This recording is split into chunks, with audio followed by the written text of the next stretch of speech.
সমাজকে সুস্থ ও নিরাপদ রাখতে নতুন প্রজন্মকেই এগিয়ে আসতে হবে।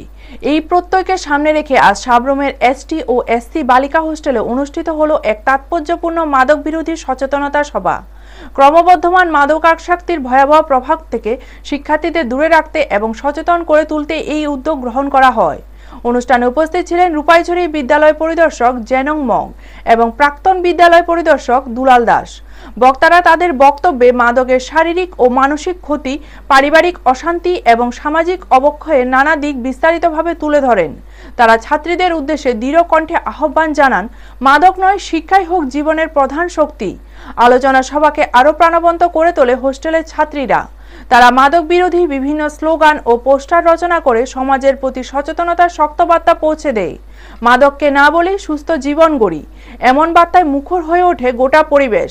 সভা শেষে উপস্থিত অতিথিরা আয়োজকদের এই মহৎ উদ্যোগের প্রশংসা করেন এবং ভবিষ্যতেও এ ধরনের সচেতনতামূলক কর্মসূচি নিয়মিতভাবে আয়োজনের আহ্বান জানান। সচেতনতার এই আলো ভবিষ্যতে আরও বিস্তৃত পরিসরে ছড়িয়ে পড়বে এমনই প্রত্যাশা ব্যক্ত করা হয়। ভিডিও রিপোর্ট, নিউজ তৎকাল 24। কোল্ড ড্রিঙ্কসের ক্ষেত্রেও তোমার কিন্তু প্রবলেম আছে। এখন মানে কোল্ড ড্রিঙ্কস খাওয়ার একটা প্রবণতা আমাদের মধ্যে আছে। গরমের মধ্যে ঠান্ডা একটা জিনিস খাই, কেউ অফার করলে ভালো হয়, কিন্তু এমন বন্ধুও আছে যারা কোল্ড ড্রিঙ্কসের মধ্যে নেশা মাদকা জিনিস ব্যবহার দিয়ে দেয়, তখন কারো চরম ক্ষতি হয়ে যেতে পারে।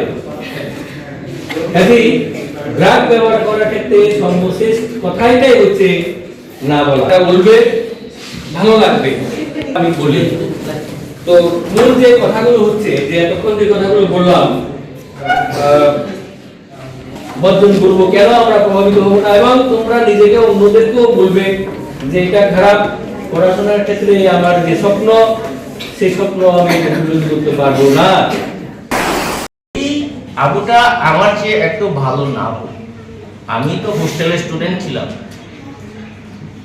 ক্লাস 8 থেকে 9, 10, 11, 12 সব হোস্টেল লাইফ এই সাবরুমে। আর আমার টিচার ছিল এই স্যার। এখন